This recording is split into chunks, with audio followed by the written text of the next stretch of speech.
If you want to study in Italy completely free with no tuition fee, stipend, free meals, accommodation, this video is very much important for you because in this video I'm going to explain each and everything about regional scholarship. अस्सलाम वालेकुम everyone, कैसे हैं आप सभी? I hope you are doing well. इस video के अंदर मैं आपको डिटेल से बताऊंगा रीजनल स्कॉलरशिप क्या होती है, उसको कैसे अप्लाई करना होता है, कौन कौन से पोर्टल्स से अप्लाई करना होता है, कौन सा रीजन होता है, आपको कैसे अपना रीजन फाइंड करना होता है, उसके अलावा कौन कौन से डॉक्यूमेंट्स प्रिपेयर करने हैं, आपने इटली डॉक्यूमेंट भिजवाने होते हैं पाकिस्तान में होते हुए या इटली आने के बाद आप अप्लाई करते हो। उसके बाद ईज़े पेरिफिकातो क्या होता है, ईज़े यूनिवर्सिटारियो क्या होता है और कुछ कॉमन डॉक्यूमेंट्स जो है रीजन के अंदर होते हैं, मैं उसके अकॉर्डिंग आपको डिटेल के अंदर आपको बताऊंगा कैसे सारी चीज़ें करनी है। ठीक है, तो वीडियो स्टार्ट करते हैं।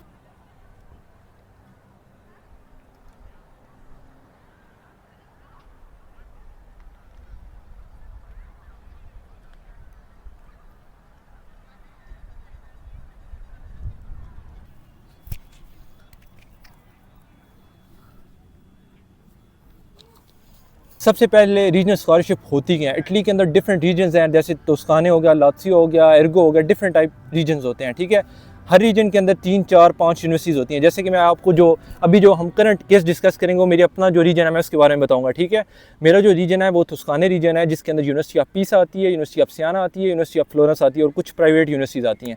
तो हर रीजन के अंदर कुछ यूनिवर्सिटीज़ होती हैं और उन यूनिवर्सिटीज़ के अंदर रीजनल स्कॉलरशिप्स होती हैं जो कि सेम रीजन होता है। इन शॉर्ट मल्टीपल रीजन्स होते हैं और हर रीजन के अंदर डिफरेंट यूनिवर्सिटीज़ होती हैं और हर बच्चा अपनी यूनिवर्सिटी के रीजन के अंदर ही अप्लाई कर रहा होता है।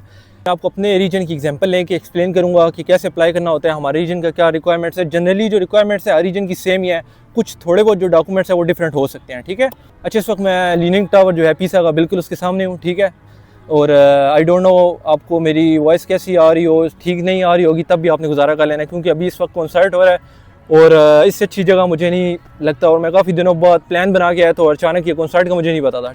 रीजन को कैसे फाइंड करना है, आपने गूगल पे जाना है, सिंपल अपनी यूनिवर्सिटी का नाम लिख के, जैसे यूनिवर्सिटी ऑफ पीस है, आगे आप लिख देंगे रीजनल स्कॉलरशिप्स, तो वो डायरेक्टली आपको रीजन की वेबसाइट आ जाएगी। आपकी यूनिवर्सिटी की जो होती है वेबसाइट वो ओपन हो जाएगी, वहाँ पे होगा बोर्सा दी स्टूडियो, जिसको इटालियन के अंदर कहते हैं स्कॉलरशिप। आप उस पर क्लिक करेंगे तो आपकी डायरेक्ट जो रीजनल स्कॉलरशिप वाली वेबसाइट होती है उस पर आप आ जाएंगे। ठीक है, तो इस तरह आप अपना जो रीजन है उसकी वेबसाइट को आप देख सकते हैं। ठीक है, चीज़ की बात करते हैं कि रीजनल स्कॉलरशिप के बेनिफिट्स क्या क्या होते हैं, आपको क्या क्या चीज़ें मिलती हैं। सबसे पहले आपकी जो यूनिवर्सिटी की फ़ी होती है वो माफ़ हो जाती है। आपकी यूनिवर्सिटी की फ़ी जो होती है उसकी एग्जेम्पशन आपको मिल जाती है, ज़ीरो आपकी यूनिवर्सिटी की फ़ी होती है। जब आप यहाँ आते हो आपने स्कॉलरशिप की जो रैंकिंग होती है वो ऑटोमेटिकली आपकी यूनिवर्सिटी के पास होती है। ठीक है, जो आपकी रीजनल स्कॉलरशिप की जो वेबसाइट्स होती हैं वो आपकी यूनिवर्सिटी के पोर्टल के साथ सिंक्रोनाइज होती हैं, तो यूनिवर्सिटी को ऑलरेडी पता चल जाता है कि आपकी जो है स्कॉलरशिप है, तो आपकी जो पोर्टल होता है उस पर आपकी जो फ़ी वगैरह स्टेटस होता है वो एक्टिव हो जाता है कि मतलब आपने पे की हुई है या रीजन ने जो है आपकी फ़ी जो है वो पे कर दी है, तो वो सीन आपका ख़त्म हो जाता है। यूनिवर्सिटी की फ़ी आपको मिलती है, उसके बाद आपको 2 टाइम्स के जो मील होता है वो आपको मेंजा से मिलता है। मेंजा कैंटीन को कहते हैं, जैसे पाकिस्तान में मेस होते हैं, आप वहाँ पे जाते हो, आपका मोबाइल के अंदर आपकी एप्लीकेशन होती है, QR कोड आप स्कैन करते हैं और सिंपली अपना वहाँ से जाके अपना सुबह का 11 बजे आपका जो मेंजा होता है वो ओपन होता है और एक दफ़ा शाम को होता है 7 बजे, तो 2 दफ़ा का आपको खाना मिलता है डेली का। तो ये आपका सेकंड बेनिफिट होता है, आपका मेंजा हो गया। थर्ड जो चीज़ आती है वो आपको स्टाइपेंड मिलती है। अब मैं आपको बताता हूँ टोटल जो आपकी स्कॉलरशिप्स होती हैं वो इस दफ़ा जो आपकी थ्रेश होल्ड है, मतलब जो मेन उसकी अमाउंट सेट की गई है वो 7,179 है। मैक्सिमम हर रीजन के अंदर इतनी जो स्कॉलरशिप हर बच्चे को मिलती है वो ये होती है, जो भी स्कॉलरशिप विन करते हैं जिनका लिस्ट में नाम आ जाता है, तो ये उनका मैक्सिमम जो है क्राइटेरिया है स्कॉलरशिप का।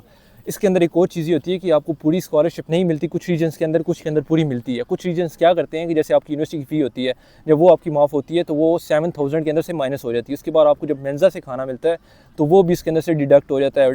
ठीक है, ये चीज़ होगी। उसके बाद आपकी अकोमोडेशन मिलती है वो भी डिडक्ट हो जाती है। अगर मैं अपने रीजन की बात करूँ, DSU तोस्काना की, इसके अंदर ये सीन है कि आपको एक साल के अंदर 2 ट्रांजेक्शन होती हैं 1765 यूरोज़ की। ठीक है, इसके अलावा आपको जो मेंजा का जो आपको 2 टाइम का खाना मिलता है वो उसके अंदर से उसकी अमाउंट भी माइनस होती है। उसके अलावा आपकी अकोमोडेशन की जो अमाउंट होती है वो भी माइनस हो जाती है। तो ये जो आपको टोटल अमाउंट मिलती है वो टोटल आपकी 3500 समथिंग बन जाती है। ठीक है, इन शॉर्ट कहने का मतलब ये है कि जब आपको 2 टाइम का मील्स मिलता है, उसके साथ आपको यूनिवर्सिटी की जो फ़ी है वो आपकी माफ़ होती है, उसके साथ आपको स्टाइपेंड मिलता है, तो आपको टोटल जो है 7,000 ही मिलता, क्योंकि कुछ चीज़ें आपकी माइनस हो जाती हैं। टोटल आपको 3500 मिलता है। कुछ रीजन्स ऐसे हैं जो कि आपको मेंजा जिनका नहीं है तो वो आपको टोटल जो है आपको अमाउंट देते हैं और वो 2-3 ट्रांजेक्शन्स के अंदर डिवाइड हो जाती है। तो ये मेन चीज़ हो जाती है जो आपकी टोटल अमाउंट होती है और बेनिफिट्स हो गए। ठीक है, इसके अलावा भी आपको कुछ बेनिफिट्स मिलते रहते हैं। कभी कभार आप कहीं जाते हैं, आप बताते हैं कि DSU तोस्काना है, आपका ईज़े वगैरह कैलकुलेट हुआ होता है, तो उस वजह से आपको डिस्काउंट कुछ शॉप्स मिल जाते हैं, आप कहीं भी जाते हैं आपने बताना होता है कि मैं स्टूडेंट हूँ। इटली के अंदर वैसे भी आपको काफ़ी ज़्यादा जो है बेनिफिट्स मिल जाते हैं। एक और जो मेन चीज़ है वो ये है कि यहाँ अकोमोडेशन का बहुत ज़्यादा इशू होता है, क्योंकि बच्चे काफ़ी ज़्यादा होते हैं तो रैंकिंग लिस्ट होती है। रैंकिंग लिस्ट जो होती है उसकी बेस पे आपको जो अकोमोडेशन होती हैं वो असाइन हो रही होती हैं। कुछ बच्चे होते हैं उनकी रैंकिंग्स लेट होती हैं, तो वो जब यहाँ आते हैं उनको यूनिवर्सिटी जो रीजन है वो एक ऑप्शन देता है रेंट कंट्रीब्यूशन का। आप क्या करते हो कि आप जहाँ भी रह रहे होते हो वहाँ से आपको एक कॉन्ट्रातो मिलता है, कॉन्ट्रैक्ट मिलता है, वो आप रीजन की वेबसाइट पे अपलोड करते हो और वो रीजन क्या करता है आपको मंथली या 2-3 महीनों बाद आपको रेंट कंट्रीब्यूशन दे देता है। मतलब आपका जो रेंट वगैरह होता है घर का, जो आपकी अपार्टमेंट का होता है वो पे कर देता है। तो ये जो रेंट कंट्रीब्यूशन है भी आपको एक बेनिफिट होता है, ठीक है।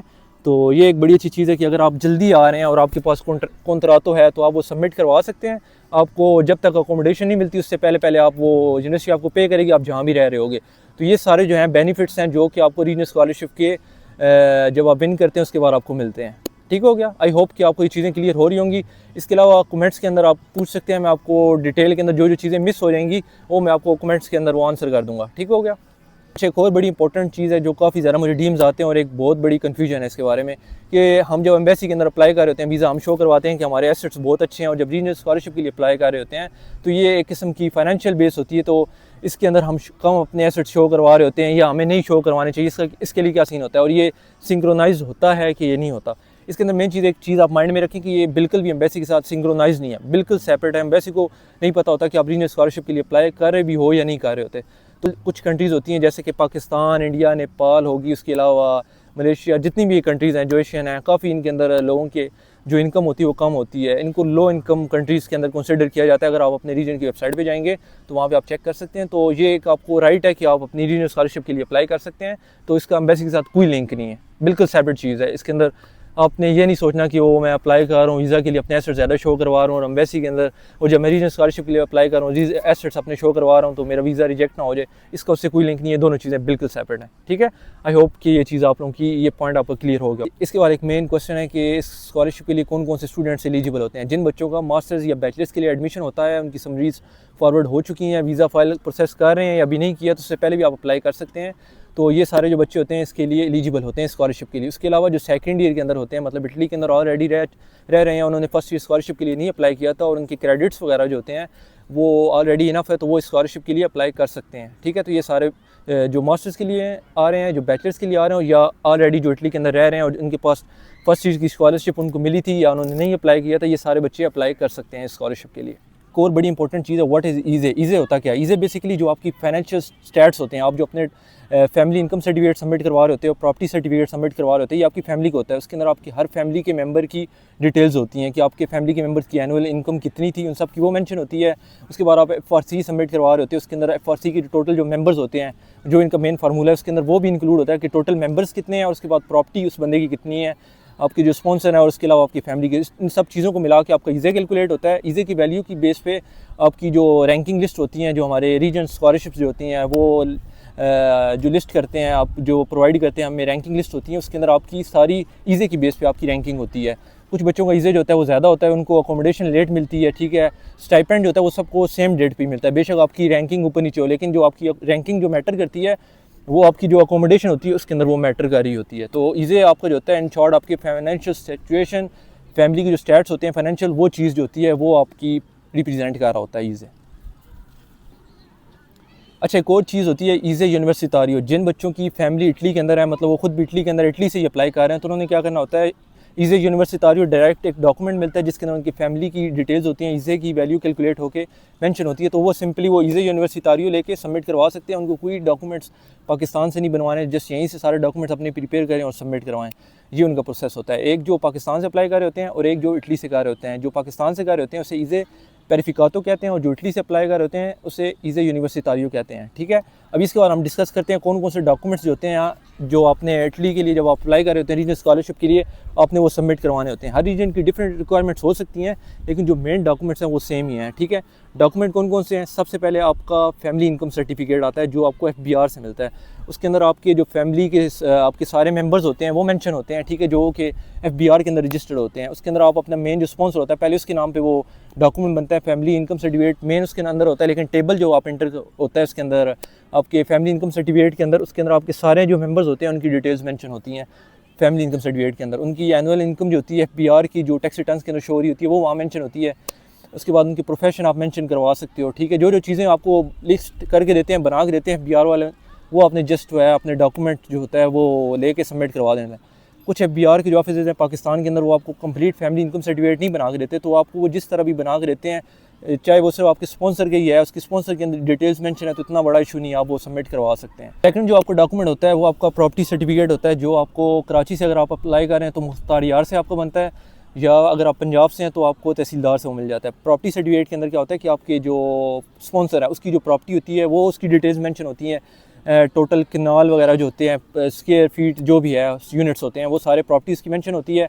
अगर आपके स्पॉन्सर की प्रॉपर्टी नहीं है तो वो आपका नो प्रॉपर्टी सर्टिफिकेट आपको बना के देते हैं, जिसके अंदर मेंशन होता है कि आपके स्पॉन्सर की कोई प्रॉपर्टी नहीं है, ठीक है। तो ये चीज़ें जो हैं आप कर सकते हैं। अगर आप DSU तोस्काना रीजन के लिए अप्लाई कर रहे हैं तो आप सिंपल एक फैमिली इनकम सर्टिफिकेट बनाएं, उसी के अंदर आप मेंशन करवा दें कि प्रॉपर्टी नहीं है, तो ये एक्सेप्ट कर लेते हैं। कुछ और भी रीजन्स है, लेकिन आपने चेक कर लेना है, क्योंकि हर जो रीजनल स्कॉलरशिप की वेबसाइट है उसके अंदर हर चीज़ के लिए मेंशन होती है क्या क्या चीज़ें आप सबमिट करवा सकते हैं और क्या क्या नहीं कर सकते, क्या क्या रिक्वायरमेंट्स हैं। रिक्वायरमेंट्स आपने चेक करनी है। जो मैं आपको रिक्वायरमेंट्स बता रहा हूँ ये जनरल है, मोस्टली रीजन के अंदर ये चीज़ें सेम ही हैं, मतलब यही डॉक्यूमेंट्स होते हैं, लेकिन कुछ चीज़ें ऊपर नीचे हो सकती हैं। एक और जो चीज़ है मैं आपको मेंशन कर देता हूँ, वो ये है कि जब आप डॉक्यूमेंट्स बनवा रहे होते हैं, कुछ रीजन्स है वो कहते हैं कि आपका जो रीजनल फैमिली इनकम सर्टिफिकेट है वो आपका 2 साल मतलब पिछले 2 सालों का होना चाहिए। कुछ कहते हैं कि लास्ट ईयर का आप बनवाए 2025 का, अगर आप रीजनल स्कॉलरशिप के लिए अप्लाई कर रहे हैं, लाइक DSU तोस्काना के लिए, तो आपने सिर्फ लास्ट ईयर को बनवाना होता है। कुछ रीजन्स हैं वो आपको कहते हैं कि आपने पिछले 2 सालों का जो है अपना रीजनल जो अपना फैमिली इनकम सर्टिफिकेट है वो बनवाना है। प्रॉपर्टी सर्टिफिकेट वो लास्ट ईयर का ही होता है। तो मेन आपकी जो डॉक्यूमेंट्स होते हैं आपने 2 ये बनवाने होते हैं। उसके बाद आपका FRC होती है, फैमिली रजिस्ट्रेशन सर्टिफिकेट, उसके 3 डॉक्यूमेंट्स होते हैं आपके। हर रीजन की डिफरेंट रिक्वायरमेंट्स अगेन मैं कहूँगा, ठीक है, लेकिन मेन जो चीज़ है उसके अंदर आपने इनको लीगलाइज़ कैसे करवाना है। आपके 3 ओरिजिनल डॉक्यूमेंट्स, इन 3 ओरिजिनल डॉक्यूमेंट्स की आपने ट्रांसलेशन करवानी है। ट्रांसलेशन कैसी होती है? पैरेलल ट्रांसलेशन करवानी होती है, मतलब एक ही पेज पे आपकी एक साइड पे आपकी इंग्लिश होगी, एक साइड पे आपकी इटालियन लैंग्वेज होगी। ये आपको मुफा जो है आपको स्टाइल करके देगी। इसके अलावा अगर आपकी सिंगल पेज पे इटालियन होगी या सिंगल पेज पे इंग्लिश होगी तो वो आपको नहीं करके देंगे। इसका सैम्पल जो है वो मैं स्क्रीन पर अटैच कर दूंगा, या जो मेन मैंने PDF जो प्रिपेयर की हुई है रीजनल स्कॉलरशिप के लिए वो आप मैं इसका ड्राइव का लिंक जो है डिस्क्रिप्शन के अंदर ले लूँगा, आप वो भी चेक कर सकते हैं। उसके अंदर भी ये चीज़ें मेंशन है। तो आपकी जो ट्रांसलेशन है वो पैरेलल होनी चाहिए। आपकी ओरिजिनल 3 डॉक्यूमेंट्स, आपकी जो ट्रांसलेशन होगी तीनों डॉक्यूमेंट्स की, ये तीनों ये आपने इकट्ठी करके मुफा भिजवाने हैं। मुफा की वेबसाइट पे आप अपलोड करेंगे, वो वेरीफाई करेंगे, उसके बाद आपको अपॉइंटमेंट मिलेगी और आप मुफा लेके जाएंगे और वो आपको पोस्टाइल करके देंगे, ठीक है। एक ये तरीका है कि आप ओरिजिनल डॉक्यूमेंट्स और ट्रांसलेशन बनवा के दोनों इकट्ठे पोस्टाइल करवाएं। एक और तरीका ये है कि आपके जो ओरिजिनल डॉक्यूमेंट्स हैं आप उनको प्रिपेयर करवा के, मतलब बनवा के, उसके बाद आप उनको लीगलाइज़ करवाते हैं, फिर आप उनकी ट्रांसलेशन करवा के ट्रांसलेशन को लीगलाइज़ करवाते हैं। तो ये 2 तरीके हैं, ठीक है, लेकिन ईजीएस्ट वही है जो पहले मैंने आपको बताया कि आप डॉक्यूमेंट्स बनवाएं और इसी को लीगलाइज़ करवाएं।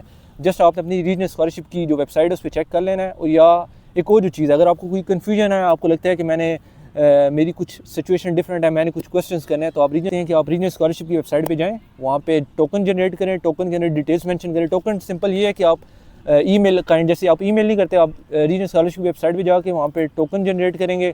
उसके अंदर आप अपना रीज़न बताएंगे, रीज़न क्या है, अगर आपको डॉक्यूमेंट है आप क्लैरिफाई करवाना चाहते हैं या कन्फ्यूजन आपको, आप वो डॉक्यूमेंट भी वहाँ अपलोड करके उनसे क्वेश्चन कर सकते हैं और वो आपको बड़े अच्छे तरीके से उसका आंसर करेंगे, आपको फीडबैक देंगे या आपको कुछ उसका हल बताएंगे, सोल्यूशन बताएंगे।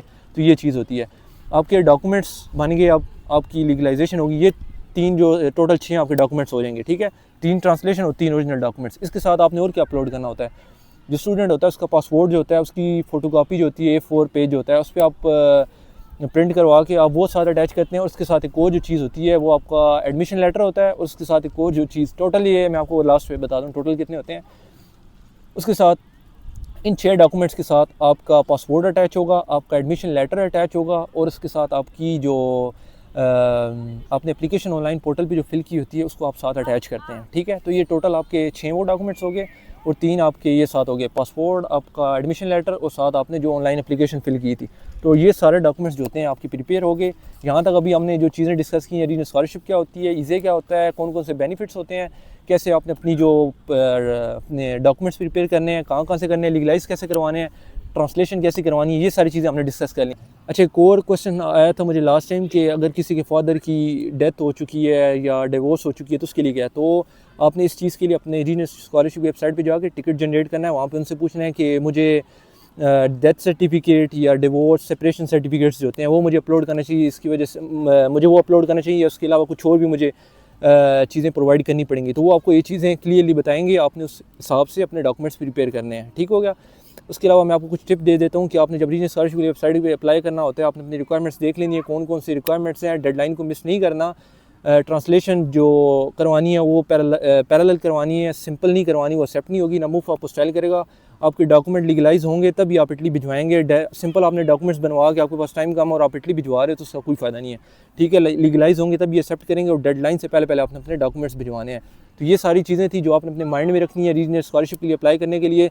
ये बहुत बड़ा बेनिफिट है, दुनिया के अंदर कोई ऐसी कंट्री नहीं है जो आपको करंटली ये बेनिफिट प्रोवाइड कर रही हो रीजनल स्कॉलरशिप के लिए। ठीक है, रीजनल स्कॉलरशिप जो होती है आपकी फाइनेंशियल जो होती है उसकी बेस पे होती है फर्स्ट टाइम जब आपको मिलती है।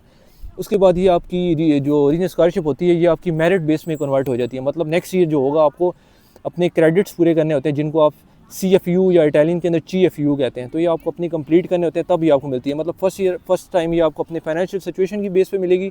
उसके बाद आपको अपनी मेरिट बेस जो अपनी रिक्वायरमेंट्स है वो फिल करनी होंगी, तब आपको ये जो रीजनल स्कॉलरशिप है ये मिलती है। होप कि आपके काफ़ी चीज़ें क्लियर हो चुकी होंगी, डाउट्स वगैरह जो हैं थे आपके माइंड के अंदर वो मैंने क्लियर कर दिए होंगे, मैंने बड़ी कोशिश की है। ठीक है, अगर आपके स्टिल कुछ डाउट्स हैं आप कमेंट कर सकते हैं, मैं आपको रिप्लाई कर दूंगा। ड्राइव का लिंक मैं कमेंट के अंदर ड्राइव का जो लिंक है वो मैं डिस्क्रिप्शन के अंदर ऐड कर दूँगा। आप वहाँ से जो मेरी रीजनल स्कॉलरशिप की जो मैंने गाइड बुक बनाई है आप वो एक्सेस कर सकते हैं, फ्री है।